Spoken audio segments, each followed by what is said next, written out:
வணக்கம் மக்களே, சற்றுமுன் கிடைத்த தகவல் ஒன்றை பார்க்க போகிறோம். அனைத்து தொகுதியிலும் தோல்வி உறுதி, பின்னடைவு தான் திடீர் தகவல். இந்த ஒரு தகவலை பற்றி தான் நாம் பார்க்க போகிறோம். தகவலை பார்ப்பதற்கு முன்னதாக நீங்கள் நம்மளுடைய சேனலுக்கு புதிய பார்வையாளர்களாக இருந்தீங்கன்னா சேனலை சப்ஸ்கிரைப் செய்து வைத்துக் கொள்ளுங்கள். பிரசாந்த் கிஷோர் சொன்னாரா அனைத்து தொகுதியிலும் தோல்வியா பின்னடைவா அப்படின்னு கேட்டிங்கன்னா ஆமாம். யாருக்கு என்று கேட்டிங்கன்னா தற்பொழுது பிரசாந்த் கிஷோர் யாருன்னா அரசியல் வியூகத்தை அமைப்பாளர் வகுக்கக்கூடிய ஒரு ஆளுமையை கொண்டவர் பிரசாந்த் கிஷோர். அதாவது என்னவென்றால் தற்பொழுது ஆந்திராவில் ஜெகன் மோகன் ரெட்டி தற்பொழுது முதல்வராக இருக்கிறார் என்றால் அதற்கு காரணமும் பிரசாந்த் கிஷோர் தான்.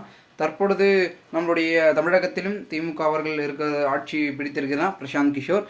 அண்ட் அடுத்த கட்டமாக இருக்கக்கூடிய இடங்களில் வந்து பார்த்திங்கன்னா பெரும்பாலான வந்து பார்த்திங்கன்னா ஆட்சி பெரும் விதத்தில் வந்து நிலவியவர். எந்த ஒரு சூழலில் மேற்கு வங்கத்தில் வந்து பார்த்திங்கன்னா மம்தா பானர்ஜி அவர்களுடைய வந்து பார்த்திங்கன்னா ஆட்சி கலைக்கப்படுகிறது. அவர்களுக்கு அனைத்து தொகுதியிலும் தோல்வியா அப்படின்னு கேட்டிங்கன்னா அவர் வகுக்கிறார். அதாவது என்னென்னா தற்பொழுது அவர்களுக்கு சிறப்பான சம்பவத்தை செய்திருக்கிறார்கள் அங்கே இருக்கக்கூடிய மக்கள்கள் அப்படின்றத வந்து சொல்லியிருக்காரு. ஸோ அங்கே இருக்கக்கூடிய மக்கள்கள் தரமான சம்பவத்தை அவருக்கு கொடுத்ததுனால பெரும் விதத்தில் வந்து பார்த்திங்கன்னா சிக்கல் என்பது உருவாகிருக்கு.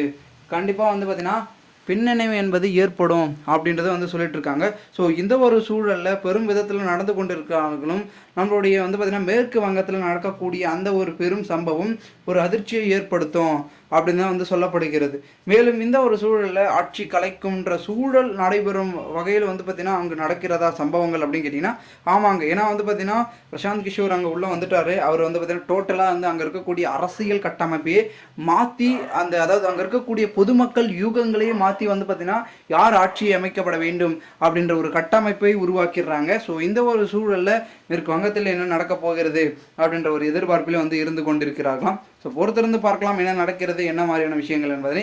மேலும் இது போன்று நீங்கள் அரசியல் சார்ந்த நிகழ்வுகளை தெரிந்து கொள்ள நம்மளுடைய சேனலை சப்ஸ்கிரைப் செய்து வைத்துக் கொள்ளுங்கள். நன்றி, வணக்கம்.